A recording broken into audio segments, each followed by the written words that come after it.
Hey everyone, this is Erica Lucas, your host and founding member of VEST, an organization connecting women across industries, regions, and career levels so that together we can expedite the pipeline of more women in positions of power and influence. Welcome to another episode of the Vester podcast, where we explore the invisible barriers holding women back in the workplace and share stories of women building power collectively.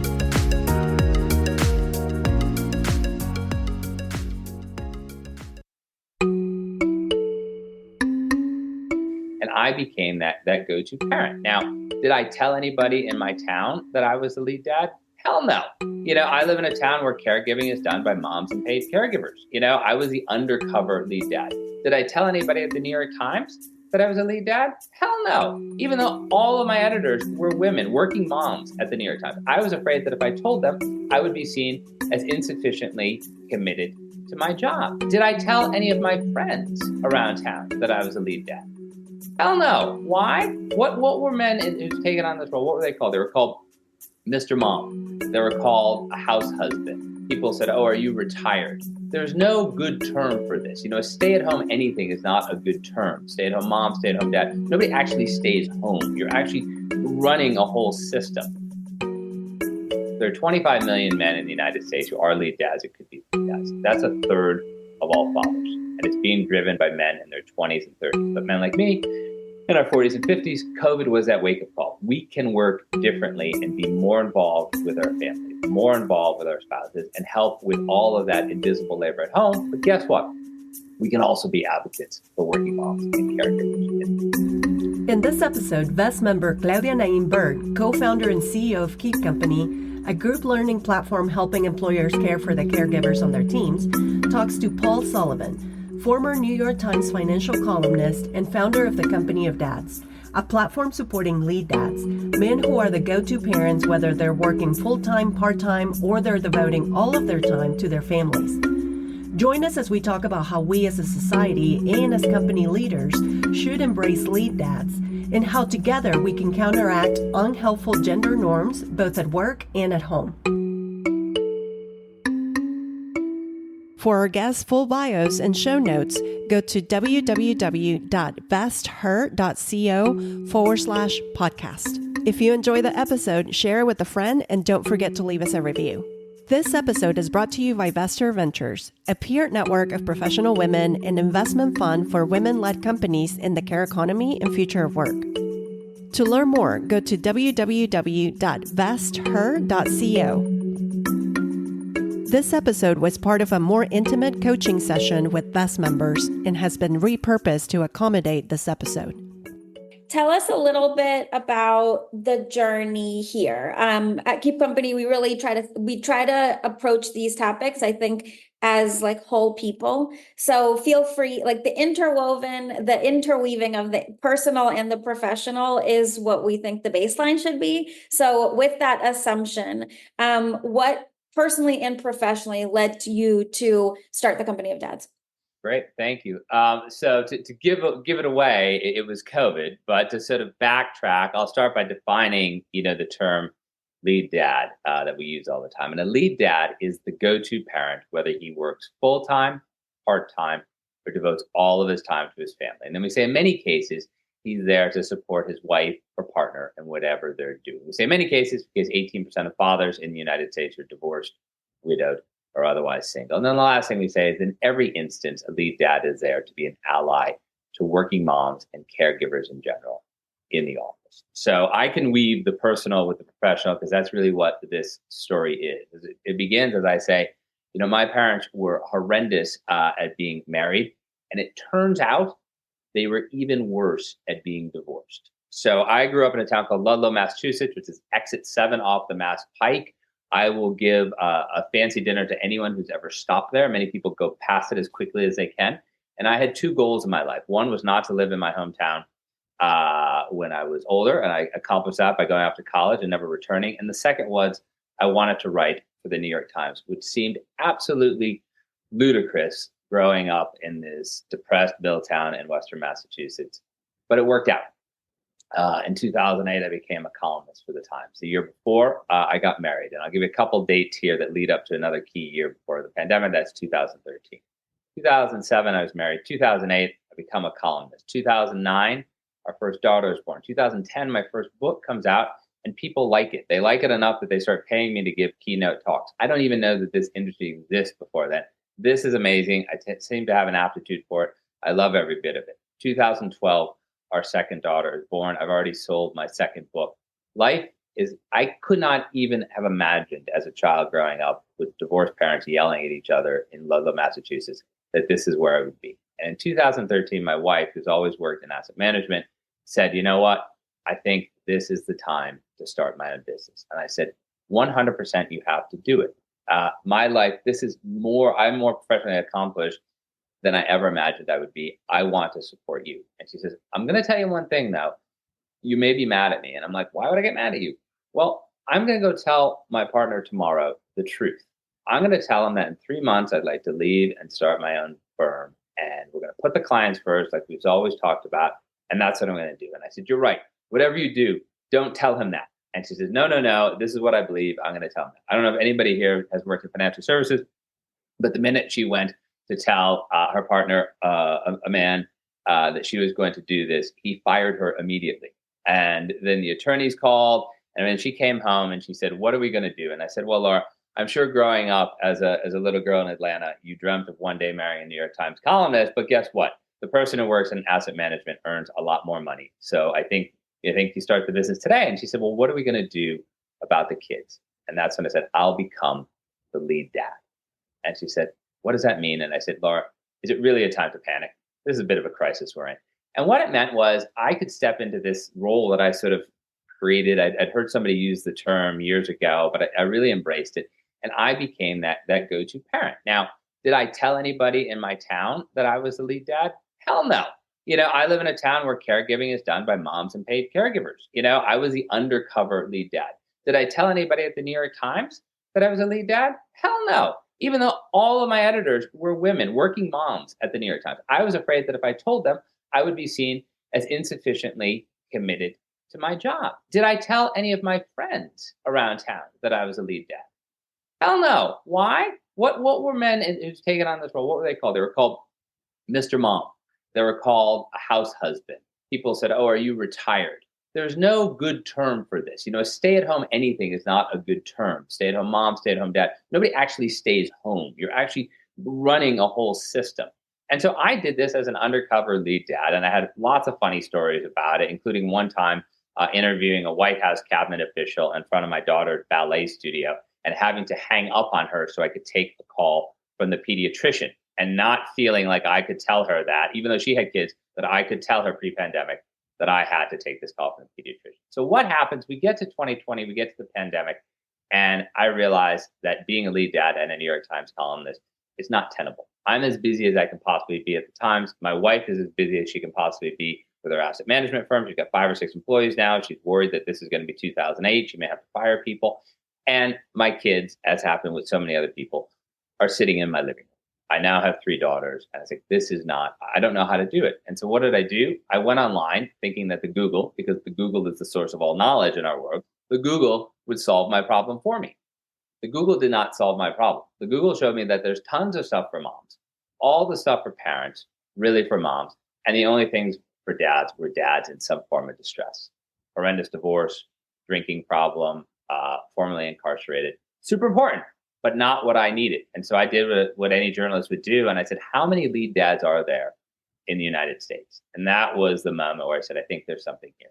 There are 25 million men in the United States who are lead dads. It could be lead dads. That's a third of all fathers. And it's being driven by men in their 20s and 30s. But men like me in our 40s and 50s, COVID was that wake-up call. We can work differently and be more involved with our families, more involved with our spouses, and help with all of that invisible labor at home. But guess what?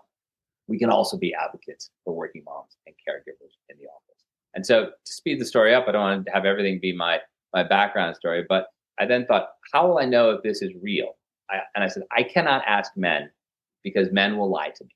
I would have lied to me. If somebody came up to me and said, Paul, are you a lead dad? I was like, no, I'm a New York Times columnist. Perhaps you saw my series of talks that I gave in Chile last year. 5 cities, 5 days. Never in a million years would have said that I was lead dad. So I went out to senior female executives and I asked them, what do you think of this idea? And they fell into 3 buckets. That was my husband. I wish that term existed. His friends all made fun of him, but he helped me develop the career that I have today. The second was, I love my husband, but we've had some kids. He doesn't do much at home. It's really causing friction. I wish he'd develop some sort of lead dad boot camp. And the third group, the one that really hurt me, because this is my childhood, I divorced my husband X number of years ago. He could never wrap his head around me being the higher earner. It was very difficult.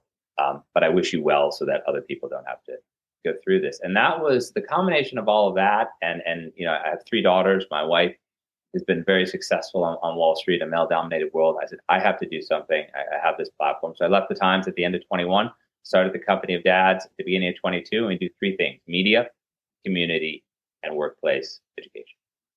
I love it. No, I think there's a woman named Eve Rodsky who wrote a book about. Board. She's on my board. She's a good friend of mine. She's yes, yep. Yes. So I for anybody that's not familiar with Eve Rodsky, she wrote her first book is called Fair Play, and to kind of bottom line it, she says we need more men to step into their power in the home so that more women can step into their power out in the world. And I just love that phrase. So my first question for you, Paul, is really, what does it look like for men to step into their power in the home? Like, what are the changes or structures we need to put in place for that to be more possible, more accessible to more men?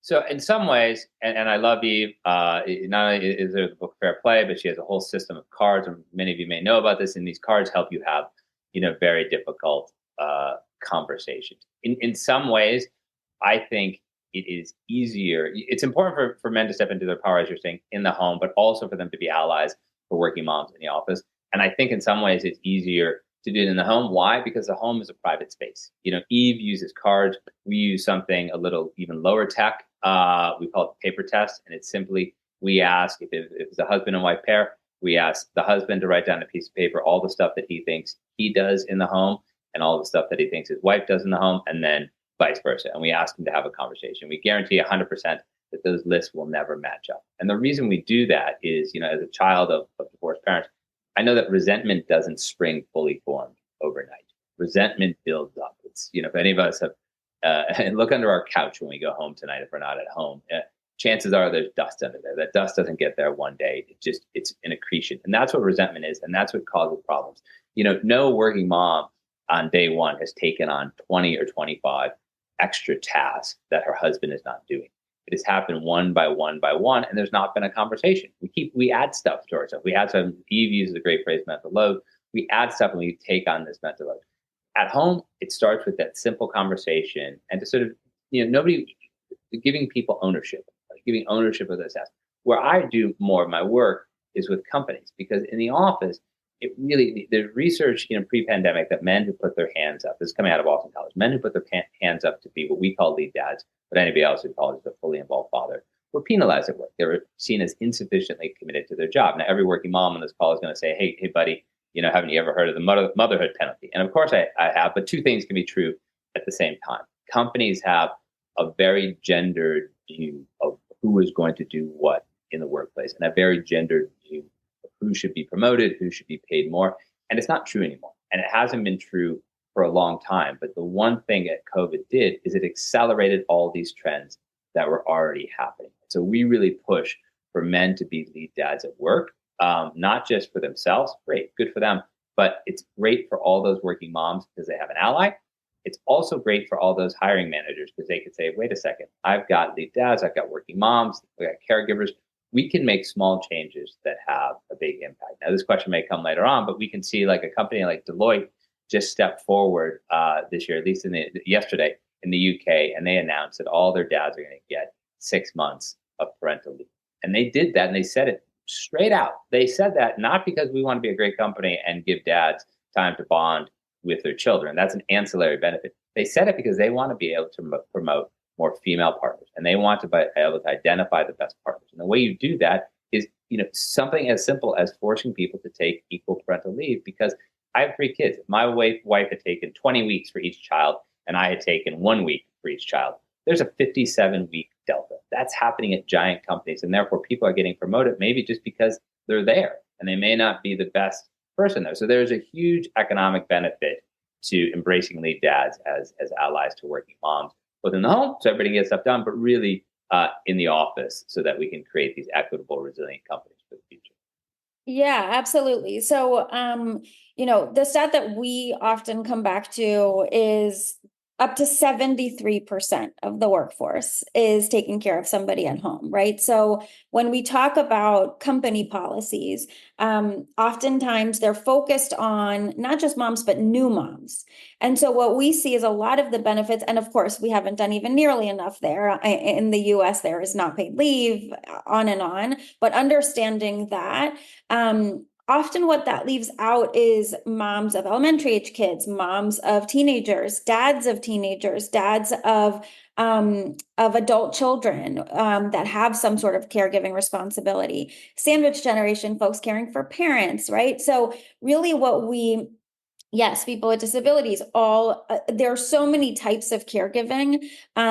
People often they post pictures of their kids in Halloween costumes in the company Slack. They often don't talk about caregiving. And so that stigma that I don't want to tell anybody about this because I will be perceived as less ambitious, less capable, is pervasive, right? And so one of the kind of questions I have for you, you talked about Deloitte. What are other policies that you have seen companies implement that you have seen be really effective in creating this kind of culture shift where more dads feel comfortable to, one, dad out loud, like talk about their fatherhood, and two, step into more primary responsibilities in the home?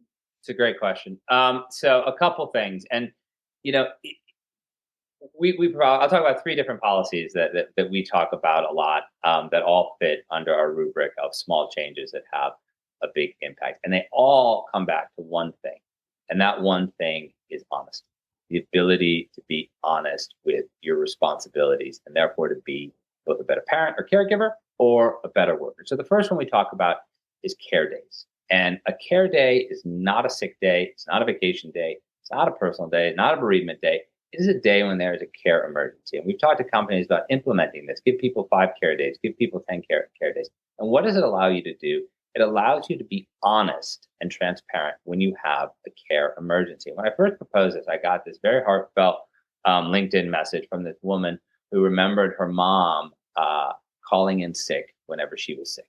And it struck her as, why is my mom lying? My mom told me never to lie. And she's calling in to work and saying that she's sick when I'm really the one who's sick. She has to stay home to take care of me. So that honesty is really important. And we've had examples of leaders, putting it on their calendar. I am taking a care day. And at first, and look, unfortunately, this is not going to start with your entry level employee. This has to start with management, because management, you're not going to fire them. They're not going to get fired, and they're going to be able to lead by their calendar. So when they announce that they're taking a care day, all the people on the same level are going to say, what the hell's a care day? What's this guy doing? And then they're going to understand what he's doing. But all the people below that person are going to say, okay, if it's okay for him to take a care day, it's okay for me to take a care day.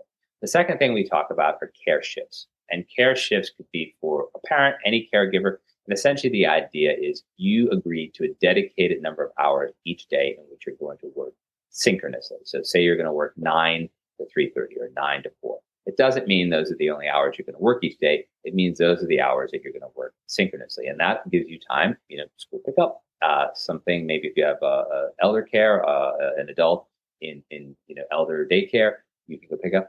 And then it recognizes that not everything that we do in the office happens synchronously. We've got PowerPoints. We always have emails that we're answering at night or in the morning. We have longer projects that benefit from a lot of things. And I get pushback on this sometimes. People will say, that's a crazy idea.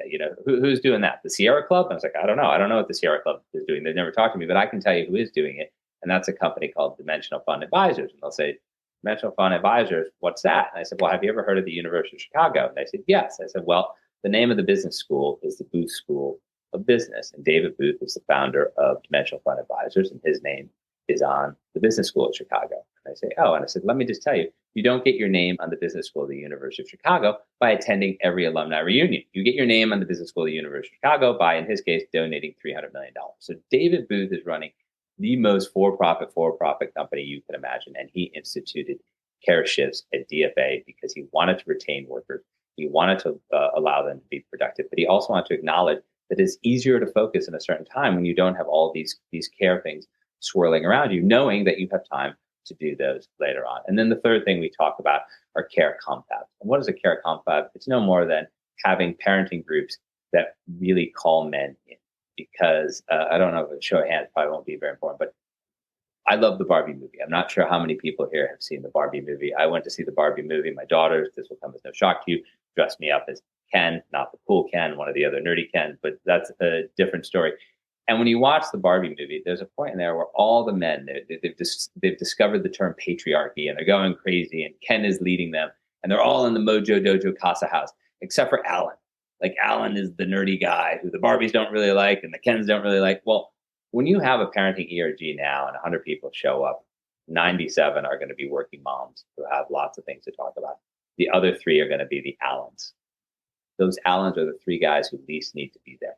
What we do when we have the care confabs is we get some of those Kens from the Mojo Dojo Casa house, and we get some of those Kens from the Mojo Dojo Casa house to come over and be part of that parenting group. And you create allyship with that. Suddenly people are talking about their kids. They're talking about their parenting responsibilities. They're being honest that we're not moms or dads, we're caregivers. And we can do our jobs at a high level and still be parents and still be fulfilled. Yes, absolutely. So care days, care shifts, calling men in.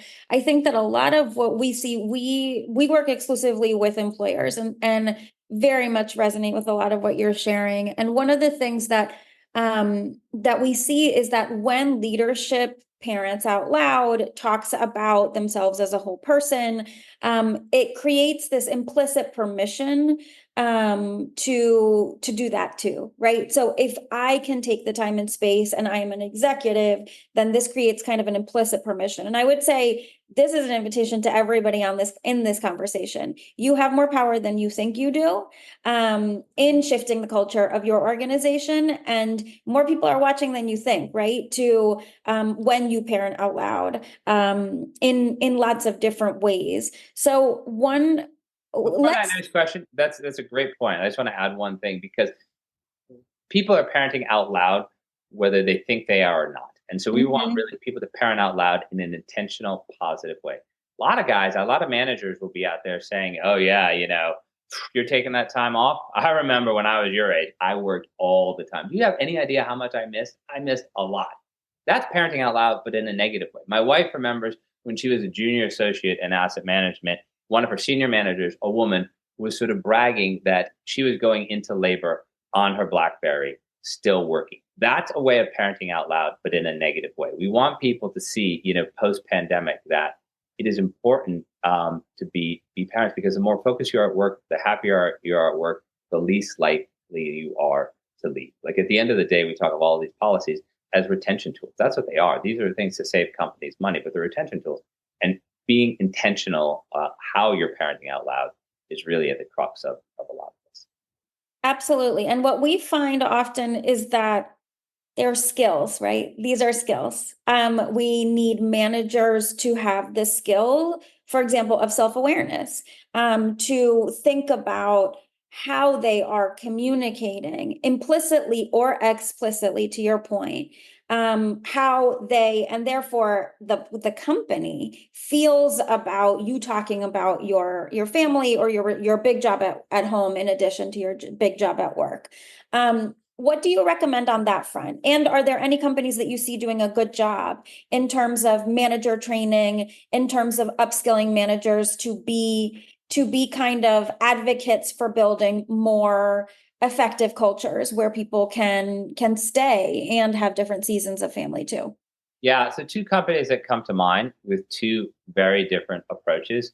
One is the carrot approach, and the other is the stick approach.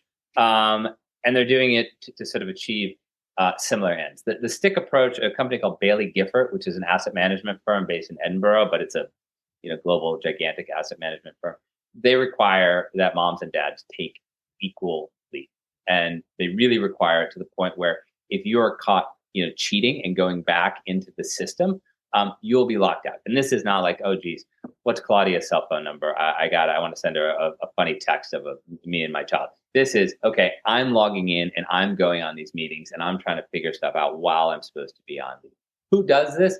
The vast majority are men who are doing this. And Bailey Gifford shuts them off. They are cut off.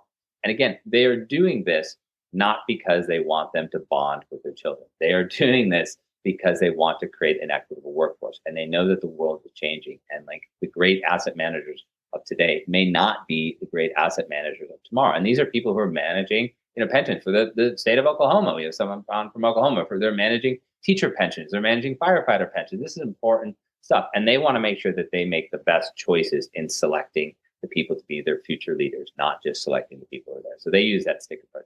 A carrot approach is PwC does an awesome job. And they had a woman, I would highly recommend her. She's just left to start her own consultancy. Her name is Deanne Awesome. It was about the best last name you could possibly have to do this job. AUSSEM, Deanne Awesome.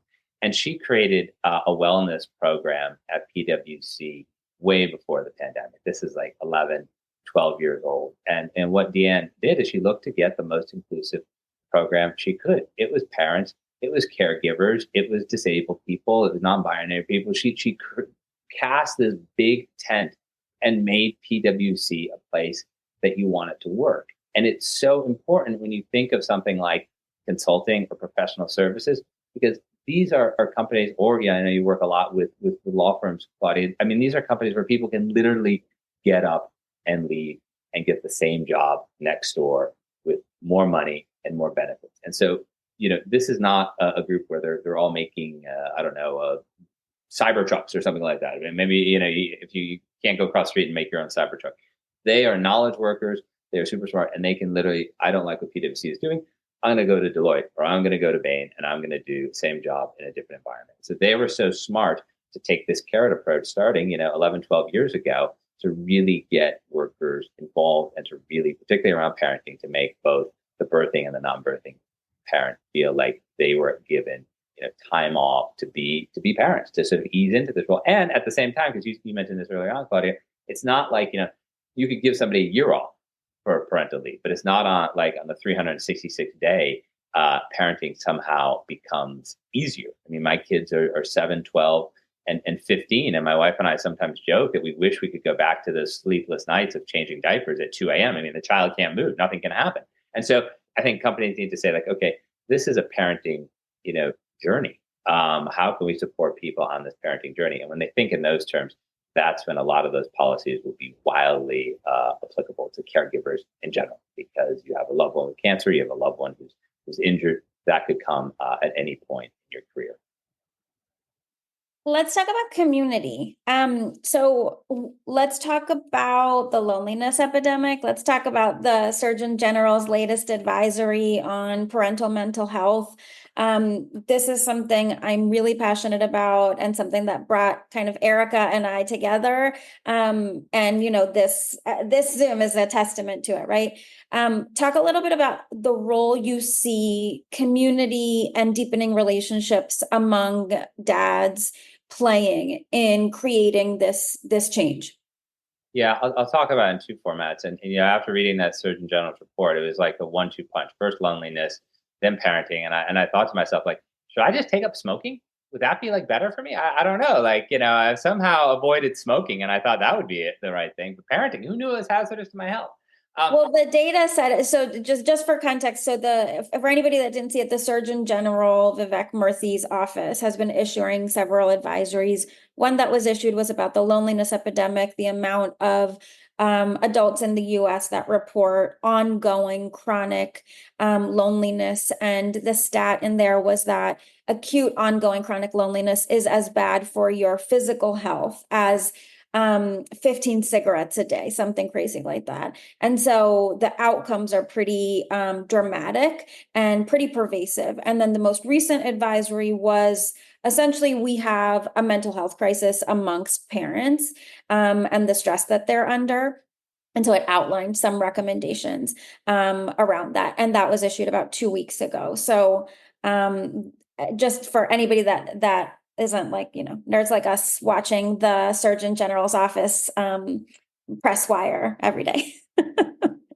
No, thank you. So to answer the question, I think two ideas for community for dads comes to mind. I mean, one of the things that we're doing at the company for dads is we have monthly online meetups that allow people to come from wherever they are in the country, not wholly dissimilar from what this is here. And then we have usually 2 or 3 times a year, we have in-person meetings in the greater New York area. And this allows men who are lead dads to come and be with other lead dads and talk about what they're doing.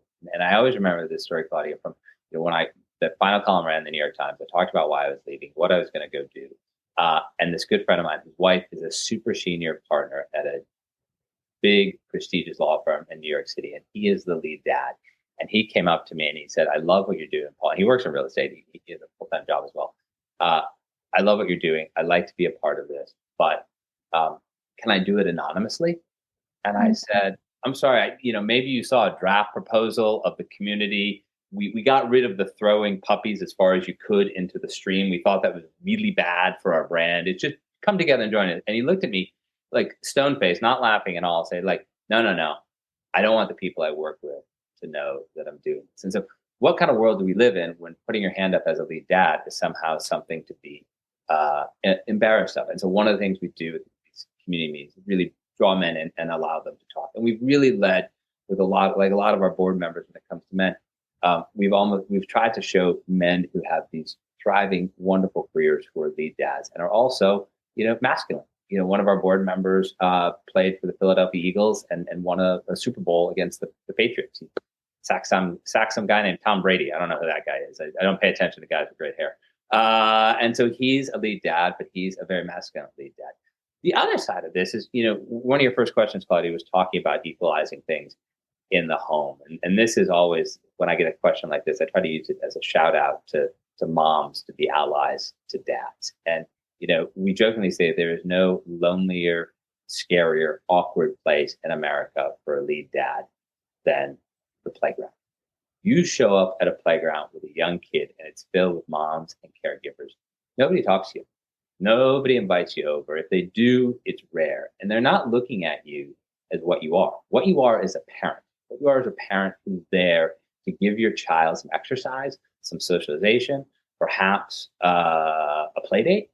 You're not some creepy dude trying to chat up the ladies. And this is, time and time again, when I talk to lead dads who devote all of their time to their families, what some people call stay-at-home dads. Again, we don't use that term. When I talk to those lead dads, that's what they talk about again and again, the loneliness they feel and the isolation they feel. And one of the things, small incremental change is what we go for. A guy, a Harvard-trained doctor, he and his husband moved out to around me, a town called Wilton, Connecticut, not too long ago. And he was at a playground and mom came up to him, saw the two dads playing with their kids. And mom comes up to him and says, I'm sorry, I'm going to ask you something. I don't want you to think it's awkward, but which one of you in this relationship is the mom? And he was rightly immediately offended and said, we are both the dads. This is a Harvard-trained doctor. His husband is a Cornell-trained psychiatrist. And the mom backed up and said, I'm really sorry. I didn't mean to offend you. He tells me this story. He calls me, we become good friends, tells me this story. And I said, I got to be honest with you, Ramon, Dr. Ramon, I got to be honest with you. You're going to do something that my Irish Catholic grandmother taught me how to do. And that's, you're going to use guilt to bring about change. And he says, what do you mean? I said, you're going to call that woman back and you're going to say, look, I'm a parent like any other parent. And I want access to that Wilton Facebook moms group, just like every other mom in Wilton gets. And he said, well, why do I want that? And I said, if you want your kids to have a childhood in which you actually know what is going on, in which you actually know how to get a used pair of ice skates for them to skate for a month and a half before they realize they don't really like ice skating, you need to be on the Wilton moms group. And he did that. And he used guilt. And of course, this woman felt horrendous, as she should. And the Wilton Facebook group is no longer called the Wilton Moms Group. It's called the Wilton Parents Group. And that's an example of something like, these things are not gendered. I mean, if you want to have a group and you want to talk about going out to dinner with all the moms, have at it. But these groups are really repositories of information. So the more that we can invite men into these repositories of information in the community, the easier it becomes for moms and dads to share that burden of parenting, or for the dad to take over more of it because he happens to be the one who likes to, find the used pair of ice skates for his kid who's going to ice skate for 6 weeks. I love it. I think a lot of the thread today has been calling people into the conversation, but also pushing into the conversation, right? Like that is a good example of somebody who had the skills to push in, and it's really powerful. I would love to stay on this topic of how moms can call dads in, and I would love a couple. Like, what do women get wrong? This is a group of women. Tell us a little bit about what you think, maybe 2 or 3 practical things that women could think about doing today to call in more men to father out loud at work, or call maybe the dads in their life to call them in. This is about the most delicate question I've ever been asked in my life. What can a white bald guy in an orange shirt tell women? I was like, this is like, talk about a minefield here, Claudia. What are you setting me up here for? I think we've built enough trust in this conversation to be able to know we're all coming from a place of partnership. So I think I will speak for the room and say, we're good here. Go for it. All right. Okay. So I'll say this, in my previous life at the New York Times, I was a business columnist, and every so often you'd hear this story of somebody would die young and unexpectedly, and they'd have all their personal business assets were all in disarray.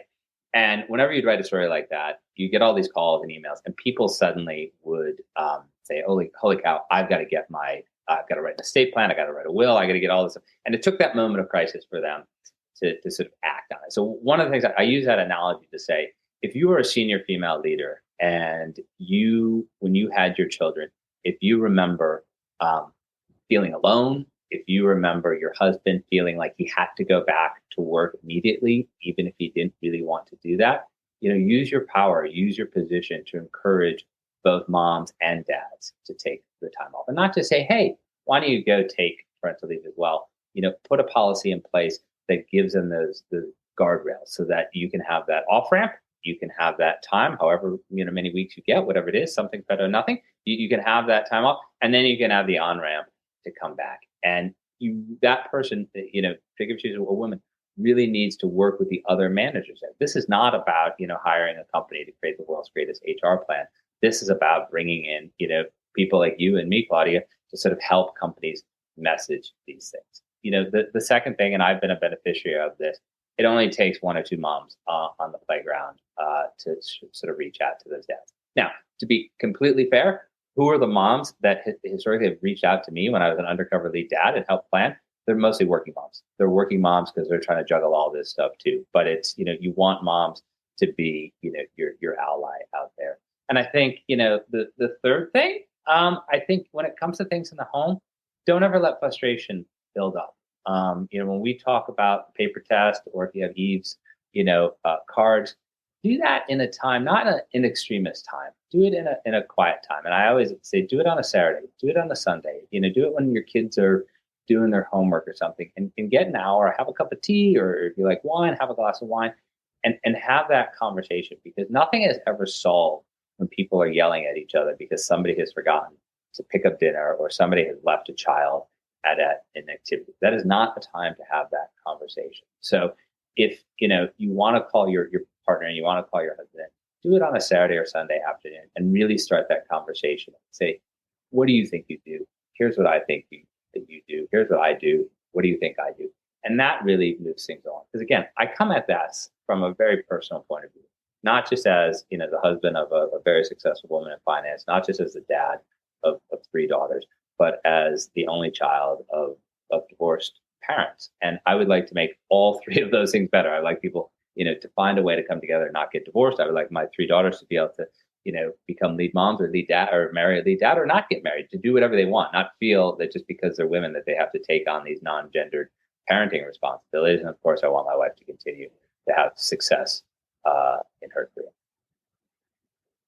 I have a lot more questions, but I'm going to ask one more before opening up the floor. So start thinking about your questions. as I ask this last one, maybe not last one because I have a few more that might sneak in during the Q&A, but what has surprised you in this Company of Dads journey?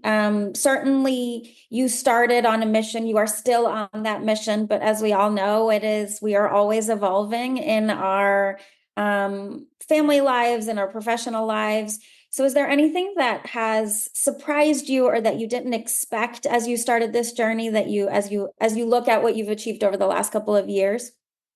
Um, I don't want to sound arrogant. I knew it was a good idea at a great time, and it's proved to be just that. And I've been really heartened. I wouldn't say surprised. I've been really heartened by the number of men, all different, either jobs, all different ones, who reached out and said, "I'm really glad this exists." And I've also been really heartened by so many of the senior female executives who bring me in. I mean, this is the case. It's that maybe it's kind of surprising. It's not often men in these roles who are hiring the Company of Dads to come in and give a talk. It's that senior female executive who's seen what we're putting out, who understands the importance of this, who perhaps had an experience herself with a spouse or partner, and they're bringing us in. So I guess if there's one thing that I would like to see differently, because once I go in, there are plenty of men in the room. I would like a senior male executive to say, "Hey, Paul, I want the Company of Dads to come into my XYZ company and give a talk, and have him be the one who's introduced." But you know what? As long as I keep giving these talks, doing these seminars, I'm happy. So whoever wants to bring me in, can bring me in. But I wish more men would be the one to initiate that conversation. I hear a lot of hope in that. The data right now around loneliness and mental health crisis amongst parents is really devastating. So I think I too this is why you become an entrepreneur, right? You think that maybe you can put in, as we say in Spanish, el granito de arena, like your little piece in making it better. And I do think there's a lot of hope right now that people are ready for some change. And so I appreciate your hopefulness. I will let everybody jump in with questions. I have a lot. So if anybody has any, let me know. And if not, I can keep going. I see one in the chat from Erica. Is this for everyone across the country or limited to New York based? It's for everybody across the country. And we actually, maybe it's surprising, maybe it's not, we have a lot of Canadian lead dads. And so I think maybe Canada's slightly more progressive country than the United States, but we have a lot of Canadian lead dads, but it's all across again. And that's honestly why we do the monthly meetups on Zoom, and we do 8:30 Eastern at night, because then even people on the West Coast can kind of find a way to slot in. So yeah, that's good. It's national. Another shout out, there are some good models of this in the UK and Australia. I think those two countries are doing a much better job than we are, or at the very least, they're further ahead than we are in helping working parents, both moms and dads. Yeah, absolutely. Any other questions? Claudia, I have a question, if I can. Well, first of all, thank you, Paul and Claudia. This has been an awesome session, and I'm kind of a little bit nervous. I haven't been to a VEST session before, so I appreciate the VEST community letting some of the guys join today. But I know we've talked a lot about calling you in, Chris. We're calling. I know. I feel it. That's the message, right? I feel it. I love it. And I don't want to skew us, because I have a question that's not about workplace really or community, but with two teenage daughters at home, I'm curious of what you think the role of lead dads might be in influencing the next generation's perceptions of gender roles. So maybe we can kind of get ahead of it in a proactive way. Yeah, thank you, Chris. There's one thing that I'm 100% certain of, that I'll give you your money back guarantee, is that your children, just like my children, are watching what you do a lot more than they're listening to what you say. And so, the relationship that my wife and I have as partners, both working, both doing stuff, in the home. As I say, I'm the guy who schedules every play date, every birthday party. But when it's Christmas, I'm just as surprised as my daughters are. My wife loves to buy the presents. So we found a way to sort of split up and do the things that we like to do. But they see how we partner, and they see how, we interact. So my 15-year-old is seeing this as a model. And when she comes home, she's always trying to get my wife friends. And she say, "Hey, so-and-so's mom is a working mom. Maybe you guys can have have coffee. And so she knows that model. Same with my 12-year-old. To sort of add on to that question, probably the way you're asking it, I don't know, it's probably not an issue for you, but some guys will say to me, when they have 4 or 5-year-old kids, they'll say stuff like, "Oh boy, daughters, like I better really spend all my time with them now, because once they become teenagers, they're not going to want anything to do with me." And maybe I thought that when my daughter was 3 or 4, but it's just not the case, because I've been there with my kids throughout. And so now at night, sometimes I'll go in and sit on my daughter's bed and read with her while she's doing her homework, or she'll come and ask certain questions to me that she doesn't ask my wife, and vice versa. So I always tell dads that, like, think of it, this is a real investment, and if you don't want to be that dad who is alienated from his teenage daughter, and I only know daughters, I only have 3 daughters, invest that time and keep doing it and keep being there. It pays off. But again, to come back to that question, as long as you're modeling the world you want to exist, even if it's not the world we live in, that's what our kids are looking at, and that's what they're going to learn.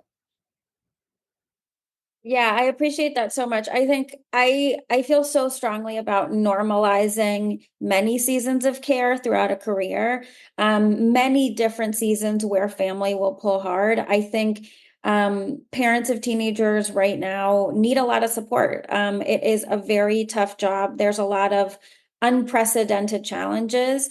I think that what we often encourage folks to do is it might mean that it's a time for new skills. Like, different stages of parenting and caregiving require different skills. And the skills that you need for teenagers are sometimes different than the skills that you need for younger kids or for managing aging parents. And so we often lean into like listening as a skill with teenagers, the power of that. But it's interesting. We keep coming back to these themes of like when to call folks in, when to push in. And I think what I'm hearing Paul say is push in, right? Find your way to push in and to be present if that's something that's important to you. So I love that has kind of emerged as a theme today.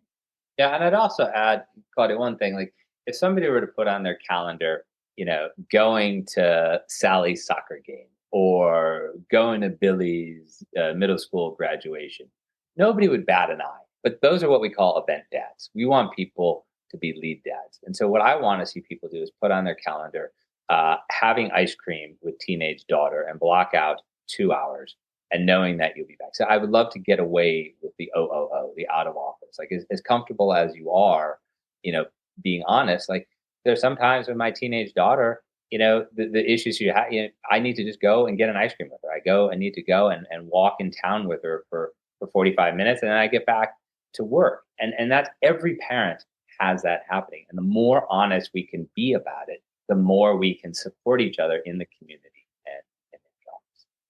Paul, let's stay there for a second, if you don't mind. Bring that to life for us a little bit. So if Chris puts that 2-hour block on his calendar, and let's say 10 people on his team see that block, what do you think that does? Like, what is the the impact of that practically on the people that see it? Well, immediately it tells you if your manager is a jerk or not. So you've got that going for you. He likes ice cream. How bad can he be? I don't know. I mean, who doesn't like ice cream? But I'm fortunate to live in a town that has 4 ice cream parlors, so we do have pretty heated family debates as to which ice cream parlor is the best. But what it does is, on a serious note, it shows you like, how are you really supported at work? I have a good friend who's about to leave a wildly high-paying job at Goldman Sachs to go somewhere else. And he's doing that because when his mother-in-law was really, really sick, Goldman's, words were not backed up by their actions. After a week or so of him being home taking care of his kids, still getting on Zoom meetings, they wanted him back in the office. And he said, "This is absurd. My mother-in-law has been airlifted to a hospital and she may die. He is now looking for another job." And that's because he was honest, and they were, and in a sense, they were honest. And so that told him something. On a positive note, what does it do? Well, it starts a conversation, and it allows those other people in your organization who are the same level as you, maybe who are beneath you, reporting to you, say, okay, it really is okay. My company talks about the whole person. My company talks about work-life balance. But if they don't actually support, Chris or me going for ice cream for 45 minutes with a daughter and coming back, then there's a hypocrisy there. And just as I said to Chris, to answer Chris's question, just as our kids are watching us more than they're listening to us, when we look at companies now in this post-pandemic world, we're watching to see if their actions and their words align. And hypocrisy is the clearest indication that perhaps if we have the choice, if we're able to, perhaps we may want to find a different employer who supports us in the way we need to be supported. Erica, I see your hand is up, and we also have one in the chat. So do you want to take it away, and then we'll hit Kayla's question? Yeah, and definitely Kayla's is a great question. So I don't want to take too much time, but I hear Professor Galloway talk often about the loneliness that young men are experiencing and how that's translating into toxic masculinity, or seeing, males who do have this mentality of non-gender roles and stuff as beta males. How do we address that? It's a great question, and I'll be honest, because this is something I always tell my daughters. Just because somebody asks you a question, you don't have to answer it, particularly if you don't know the answer. I don't have an answer. I don't have a good, answer to that. I don't know why my cousin, who is 20 years old and is a financial aid student in college, I don't know why he wants to vote for Donald Trump, but he does. And there's something in the pro culture that the more bombastic you are, the more appealing it is. And this is a kid who's a super sweet kid who's gone on vacations with us and been around with us. So I don't, unfortunately, I don't have an answer for it, and it baffles me and it frightens me. So we have a girl dad here. I'm a boy mom, so I feel so passionately about this topic. And I do think that Galloway, who's a professor at NYU Stern, has a couple of awesome podcasts. If anybody's interested in this topic, is doing interesting work in kind of reducing the stigma and adding to this conversation. I think Kayla has a great question. What do you think makes more countries more progressive with lead dad parenting? Yeah, I mean, this always goes back to the Scandinavian countries, Sweden, Finland, Denmark. What makes them more progressive is they have a more robust social safety net, and they have government that stepped in and said your job will be guaranteed for you. And I was talking to someone the other day, and I think it's Denmark. I'm pretty sure it's Denmark, where it's now become you're stigmatized if you don't take your parental leave as a man. It's like, well, what are you doing? Like, why wouldn't you? Like, you're the father, like you helped create this child. Why would you not then go be involved? So it's actually seen as a negative, but it's the government that has created this support system so that companies aren't able to fire people, or, I'm sure you shared the story, the case of your co-founder, not able to change somebody's, job or responsibilities when they're out on parental leave. So it's something that we're sorely lacking here. A couple states have tried to make inroads in this to support it. But it's really that government wrapper that says this is what you can do and this is what you can't do. And if we think about it, people may say, well, I don't know, can government do this? Well, government helps us do all kinds of things. Government helps with health insurance. Government helps with 401k plans. If companies had a program, the way a company rolls out its 401k plan to get the most people enrolled as possible, that seems like they're doing it for the good of their employees, and in some way they are. But everybody who's ever worked on a 401k plan knows that the more employees you get enrolled at lower salaries, the more people at the higher salaries can put in. So it's this kind of self-serving altruism, but it's something that they make a real push for. So if the government was able to mandate that companies are going to have to do some sort of training or guaranteed jobs around both men and women who take leave, I think that would change the support, because it'd be a social safety net, just as the Scandinavian countries have put in place. Yeah, I think you find in these conversations often it's very hard when you're talking about working parents and working caregivers, to separate the individual and the system. So we have to talk about how to equip, empower, support the individual. But if they're in a system that was designed to not work for them, there will be limits. And so whether we're talking about the organizational system or the government system, the relationship between those becomes really important in this conversation. Jennifer, last question. Yeah, thank you guys so much for this information. And I think mine is more geared towards how do you help small businesses? I'm a small business getting ready to move into the next realm.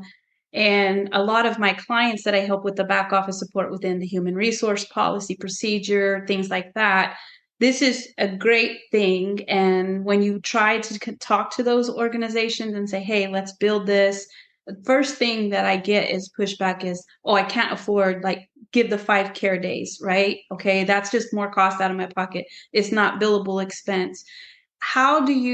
Is there a way that I could help to convince them that the trade-off in the productivity with being flexible in the hours, the flex schedules, like, do you have any words of advice or words of wisdom? Because this is a very important topic to me personally. And just a little background, I moved my parents right next door to me 3 years ago because I know I will eventually be that person. So I know the importance of this within an organization. I just can't seem to get other business owners to understand that as well. Claudia, I'm sure you have some great thoughts here. I'll just go very quickly. My wife's firm now is about 8 or 9 employees, and one of her employees, a man, his wife had their second child, and so she was very passionate about treating him as a lead dad, of giving him that time off. And what she did, she just planned. She was able to plan for it. No surprise, he told her quite early on. 3 or 4 months in, when his wife was pregnant, and so she knew roundabout when he would go out on leave, and he was out for 2 months. And she planned for it. Was it a cost to her? Absolutely. But she's taking a long-term view. This is somebody who's worked with her for 10 years. She depends on him. She counts on him. He has so much institutional knowledge. She wants him to continue to work for her for another 10 years. So for him to be gone for 2 months, it just was a blow she had to take. Was she able, with a company of 8 people, to get somebody to take over all that he was doing? No, she wasn't. It was a tough 2-month period, but it was an investment for the long term. When you're talking about a larger company, it's just a lack of wanting to do it. There's really no excuse. When you have these big companies, there are people to fill in. I remember though once talking to somebody who was a CHRO at one. I won't out the person, but at a very large national chain of a pharmacy chain, very large national pharmacy chain, and they had figured it out. They were struggling because it was really easy for them to give parental leave to executives because they could have somebody else come in and take over portions of that person's job when he or she was away. But it was really difficult for them to figure it out for the hourly workers, because essentially if you gave an hourly worker that amount of time off, you then had to replace that person with somebody else. They didn't figure it out. I thought, wonderful person shared the story with me, so sure they tried, but I thought that was just a lack of imagination, because it's such a gigantic company, and obviously there'd be lots of people going out, but what are you doing? Like a positive example, coming like the Home Depot, they're always reinvesting in their employees and their hourly employees, and they give them certain benefits. They give them money. They have a fund. So if something happens, family tragedy, roof, and they are investing so that those hourly workers stay. And my childhood best friend from Ludlow, Massachusetts, has been an hourly worker at Home Depot for I think 23 years now, and he has no desire to leave, because they really take care of him as if he is a salaried worker or an executive worker. So it's really small companies planning, see it as an investment in the future. Large companies really just no excuse and a lack of imagination if they don't do it. Yeah, I would say ROI. The cost of attrition is so much higher than anybody talks about in law firms, which Paul mentioned we work with quite a bit, and professional services firms. In law firms, it costs $650,000 when one associate leaves.